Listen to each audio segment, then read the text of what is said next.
ఆంధ్రప్రదేశ్లో రేపటి నుంచి డిఎస్సి పరీక్షలు ప్రారంభం కానుందన్న ప్రభుత్వం కూడా కీలక ఆదేశాలను జారీ చేసింది. మెగా డిఎస్సికి ఒక్క నిమిషం ఆలస్యమైనా సరే పరీక్షకు అనుమతించబోమని.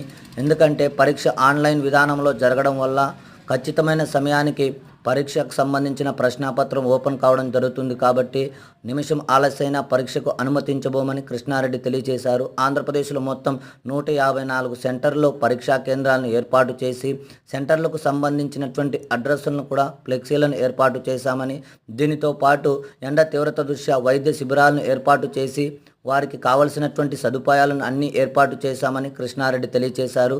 మరియు ప్రధానంగా అభ్యర్థులు గమనించాల్సింది, పరీక్షకు వెళ్లే ముందు తగిన హాల్ టికెట్, ఐడి ప్రూఫ్ను ఖచ్చితంగా తీసుకొని వెళ్ళాలి.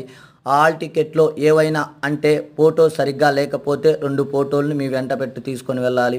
ఒకవేళ మీ పేరు కానీ, తండ్రి పేరు కానీ, తల్లి పేరు కానీ, మీ అడ్రస్కు సంబంధించిన సమాచారం ఏవైనా తప్పు ఉంటే ఆ తప్పులను సవరించుకునే అవకాశాన్ని కూడా ప్రభుత్వం ఏర్పాటు చేయడం అనేది జరిగింది.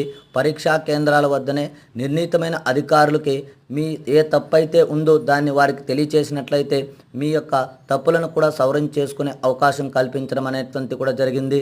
మరి పరీక్షలు కూడా ఈ నెల 6 నుంచి 30వ తేదీ వరకు కూడా నిర్వహించనున్నట్లు పాఠశాల విద్యాశాఖ తెలియజేసింది. కాబట్టి విద్యార్థులు ఆలస్యం కాకుండా పరీక్షా కేంద్రాలకు తగిన విధమైనటువంటి ముందుగానే ఏర్పాట్లు చేసుకుంటే తగిన సమయానికి పరీక్షా కేంద్రానికి చేరుకొని ఒత్తిడి లేకుండా పరీక్ష రాయడానికి అవకాశం అనేటువంటి ఉంటుంది. డిఎస్సి పరీక్ష రాస్తున్న అభ్యర్థులందరికీ మన ఛానల్ తరపున అందరికీ ఆల్ ది బెస్ట్.